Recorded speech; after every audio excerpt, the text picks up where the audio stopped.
So let's talk a little bit about what you're doing at the moment, because I mean, look, we both work in tech.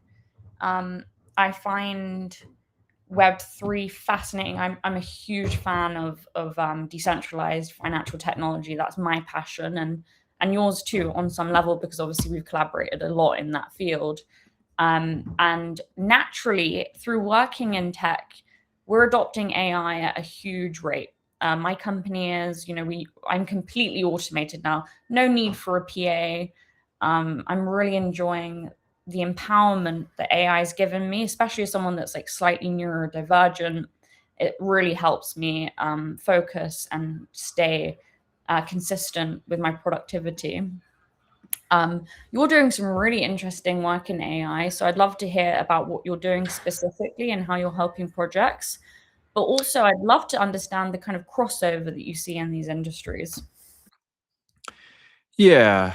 So we are going through a massive wave of AI, and it has taken a lot of flight. I've turned into this sort of social. I've always been this, but now there's a label for it: social arb trading. So it's essentially seeing what the social narrative is of the world, and then essentially chasing those. So for like an example, if you hear of a brand that is doing something, but not in the headlines because it's already in the price, but in the chats, TikTok comments, Twitter feed, like you see the community talking about it. That's when you start to, because that's the users are already using it before it's being priced into the stock. So it's actually catching it before it's too late. And that's what this whole AI craze is right now. It was, people were just going to the chips. They were going to these bigger companies that basically were just doing the overall, Anthropic, the NVIDIAs, you have the open AIs, but then now it's the bottleneck trade. And we're looking at that whole aspect and what's happening over there. So it's just been, it's just an absolute wild time. And I've been doing this for quite a while, and it's just taken flight. So essentially what I do with my AI side of things is, as I said, I'm a translator for companies to adopt AI, and that translator in their business of how they can adapt AI into their business model. And you would find that there's a lot of people that are, just basically just using AI as what you're doing, and as assistant. They've got the OpenClaw. They're essentially just using ChatGPT or Claude or whatever it is, and Gemini, and essentially that's it. But what we do is basically build infrastructures for companies, and it could be as easy as a builder that wants to have an AI voice recording that has basically of that person's voice, and they're up a ladder and they don't have time to pick up their phone, etc. And that person leaves a message which can book or ask a question, or I want this done. It can go all the way to invoicing and, even get charged right there and then. So when that builder comes down from the ladder, he's like, oh, I've already booked a job. It's all on calendar, etc. Blah, blah, blah. So it's about that, but it's not creating elements, because what we've seen and what's very expensive is you have a lot of AI consultants now because it's become a trend. Yeah. And what they're doing is they're piecing elements together, but they don't have that foundation and that core. So building that AI core for a company is where I go. And it did start just piecing little elements together, like what I was saying before with the builder, or it could be anything. It could be a small business, even helping them with accountings, real estate, etc. I work with a large telecommunication company in New Zealand, the largest in New Zealand. And essentially the conversation was like this. They already have AI and people working the AI division, so they don't need help. I said, okay, how big's your team? And he goes, 80 people. I said, 80 people doing AI? Interesting.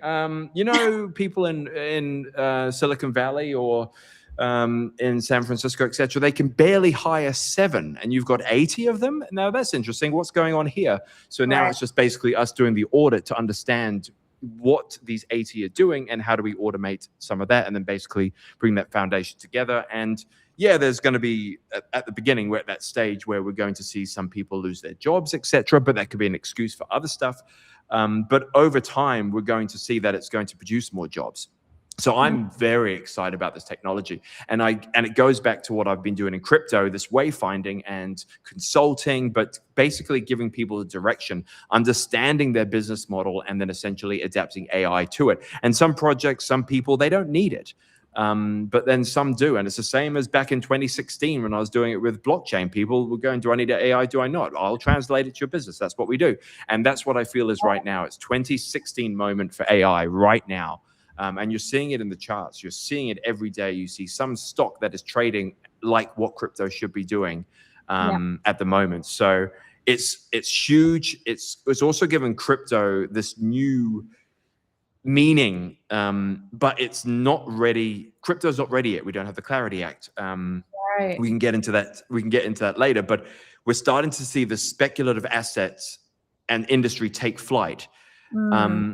And as people have said, again, it's everywhere, and it makes sense. I don't want to go too hocus pocus and get my little ball out, but you know, to keep it grounded, AI. I think AI needs blockchain over time, and blockchain will need AI, and AI it needs payments. Like for me, when I want to get my AI assistant, etc., to pay for things, we can do that. I mean, it can't plug into my bank, etc. It also gives AI a bit of an identity and ownership and everything on the blockchain. So that's essentially what the blockchain technology was about, right? It was like that trust. So the blockchain can essentially verify what is real in the world, and then the AI can do and create almost anything. So then we just need this validation is essentially what I see. So AI can just see that everything's possible, and then blockchain helps to verify it. So that's where I see a lot of the crossover. And right now, it just feels like we're at that point where it's the most important technology and economics in both spheres. And there is space for that. And I think right now there's obviously quite a lot of fear. I'm seeing interesting things in regards to like the Web3 space and people completely pivoting out. And I think it's very nice to have a perspective over the two. I'm personally a little bit worried about juniors and how they're going to cope with AI. I feel very grateful to be senior already and be able to leverage AI.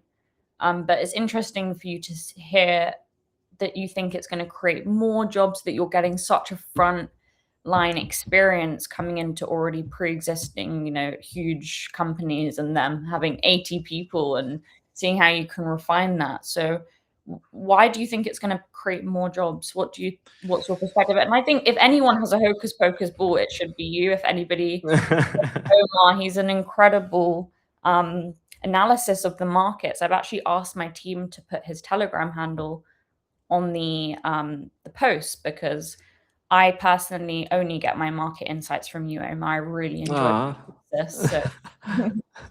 Thank you so much. It's very early. It's very early to say, but when you talk about juniors, I mean, we've gone through these technological reamps, reshaping and shakeout, and we're now finding it goes right back to what we're talking about with crypto founders. There is no excuse. So juniors, they're going to now have to learn how to be a junior in something else, but using AI as an entry into a company. So using the tools around to become already a senior. So it's like everyone needs to level up.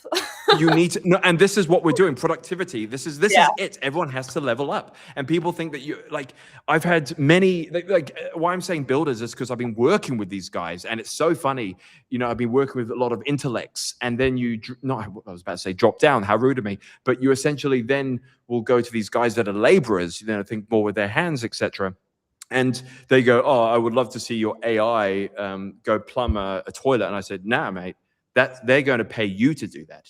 They're going to pay you to do that. That's your job. There's already AI websites right now where there's AI trying to find humans. Wow. So because they need hands, and robotics are coming. That's later down the track, and that's my whole thesis as well. Is like where the trade is. You look at the bottlenecks, and then the future of all this robotics is down the track, and you're starting to see Elon, etc., with SpaceX and all of this combining together. You can see it; it's happening right in front of us of how this is going to go. But robotics are going to do certain things. They've been trialing, testing. Are we going to not need people in factories anymore? No, but who is going to be watching those robots, let's say, or etc.? It's going to be those entry-level juniors that know how to work AI. So I think it's basically about that upskilling. And you could go quite left field or right field, however you want to look at it. But I would just keep it simple. And I just see that there is a world where the productivity is going to come into place, which means there's going to be more jobs. There's going to be more people. How many people are vibe coding right now? It's wild. So this is another thing that needs to be regulated or toned in, because there's just a lot of gunk out there. Yeah. But it's people exploring stuff, and you're going to start to see that it's going to get to a point where it's going to work. And then if you're too much of a junior that is starting to play with AI, you're soon going to be the owner of the senior and build the companies that are going to be bigger than the people above you. So corporations, people, the 1%, they don't want that. So they're going to have to regulate that. So they need people to have jobs. So it's just going to be that thing where we're still the creative minds. We're still going to be in charge of things. But AI and robotics, etc., they are the executioners. And I don't mean killing people, but they will do the execution of everything. They'll go and do everything. We are the ones that become creative, and even juniors at that point. But yes, it's an opportunity right now to definitely level up and understand, and then wait till crypto and AI come together. We're starting to see that. We're starting to see this agentic AI for trading, etc. But AI, as I said, like that's the intelligence. Blockchain is the trust. The humans are the ones that operate all of that. So putting that together, you can start building systems that, can think, translate, and really prove what is real out there, instead of watching these things that are going viral on TikTok or Instagram or social media and go, wow, look at this. And someone goes, that's AI made. That never happened. So we need that to be validated. So, yeah. So the human force will be integrated in with it all. I love that perspective. It feels really refreshing to hear. I could go negative if you want, but I don't want to. No.